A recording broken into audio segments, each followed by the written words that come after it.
नानासाहेब कोळेकर. महापालिकेमध्ये आणखी काही दिवसांपूर्वी फोर्जरी CC खोटे CCचं प्रकरण उघडकीस आलं होतं. त्याच्यानंतर आत्ता आमच्यासमोर एवढा मोठा घोटाळा समोर आलेला आहे की महापालिकेचे लेटर हेड, महापालिकेचे शिक्के आणि महापालिकेची सही ही खोटी केली जाते. आपल्यासमोर हे लेटर आहे. हे पत्र कोणतं आहे तर पंडित दीनदयाळ योजनेचं जे लोन दिलं जाते, कर्ज दिलं जाते, त्यासाठी बँकेला जे पत्र दिलं जाते ते खोटं पत्र हे लोकांकडून काही जणांकडून दिलं जातं आहे. तर यावरून हे सिद्ध होते की महापालिका नक्की करते तरी काय हे महापालिकेलाही माहिती आहे, पण अजूनही याच्यावर कोणतीही कारवाई झाली नाही आहे. याबद्दल जे सामाजिक कार्यकर्ते आहेत सुनील शाह यांच्याकडून आपण काही माहिती घेऊ, ते सांगतील आपल्याला. नमस्कार दोस्तों, मैं हूं सुनील शाह। अभी आपको हमारे नाना भाई ने एक आपको प्रकरण जो बताया, जो CC के बारे में बताया, ये अमित दुबे करके एक दोस्त है हमारे, काफ़ी दिनों से बेचारे अपाहिज है, 80% अपाहिज है। काफ़ी दिनों से बेचारे ये एक ठेला लगाने के लिए भाग रहे, दौड़ रहे हैं। महानगर पालिका के द्वारा, बैंक के द्वारा इनको 30 से 40 हज़ार का लोन इनको सरकार ने दिया है।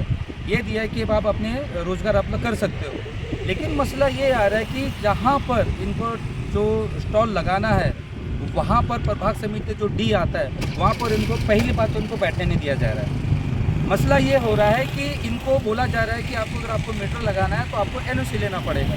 तो क्या वो NOC हमारे महानगर पालिका के मुख्यालय देता है या NOC हमारा प्रभाग समिति D देता है?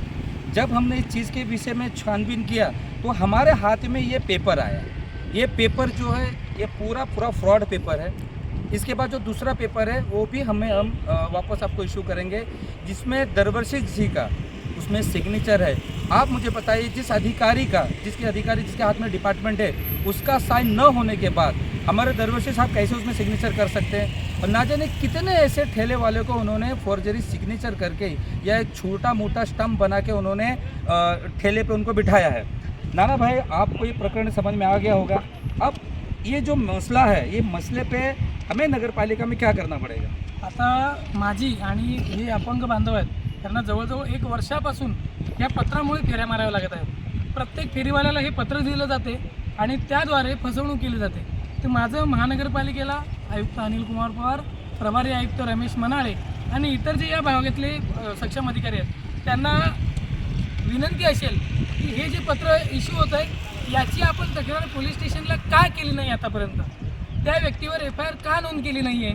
जर तुम्हाला माहिती आहे की खोट्या सह्या दिल्या जातात, खोटे इकडे सही केले पण सहीखाली कोणाचं नाव आहे, कोणाची सही आहे काहीच नमूद केलेलं नाही. म्हणजे इतका बोगसपणा महानगरपालिकेचं सुरू असेल तर मग महानगरपालिकेने FIR का केली नाही? तर आमची एकच मागणी आहे की खोटे स्टॅम्प, खोट्या सह्या आणि खोटी पत्र आताही वितरित होत आहे, मग महानगरपालिका FIR का करत नाही? जर या प्रकरणामध्ये गुन्हा दाखल झाला नाही, आरोपीला पकडलं गेलं नाही, तर यामध्ये महापालिकेचे अधिकारी देखील सामील आहेत हे आम्ही मानून चालू आणि महापालिकेच्या अधिकाऱ्यांचा सत्कार, सन्मान हे आमच्याद्वारे केला जाईल. हे अपंग बांधव आहेत हे देखील नक्कीच त्यांना धडा शिकवतील, कारण वर्षभर झालं त्यांना साधं मीटर लावून दिलं जात नाही आहे. अनधिकृत बांधकाम होत आहेत आणि टपऱ्या बसत आहेत, त्यांना सगळं मिळतं आहे. पण एखादा अपंग बांधव ज्या उपजीविका करण्यासाठी धडपड करतोय त्याला त्याचे पोट भरण्यासाठी जर महापालिका सहकार्य करत नसेल तर त्याचा उपयोग काय?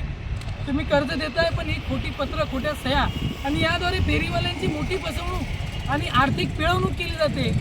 सुखदेव दरवेशी हे त्या डिपार्टमेंटचे मॅनेजर किंवा काहीतरी आहेत, पण ते देखील खोट्या सह्या करून काहीतरी पत्र देत आहेत.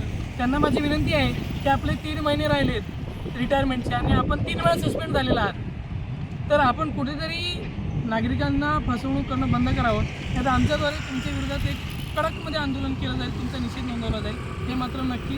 पुन्हा एकदा शेवटी बोलतो की अनिल पवार आणि रमेश मनाळे या विरोधात आपण FIR कधी दाखल करणार हे आम्हाला सांगावं, अन्यथा आपल्याला देखील याच्यात खेचलं जाईल, याची नोंद घ्यावी. धन्यवाद.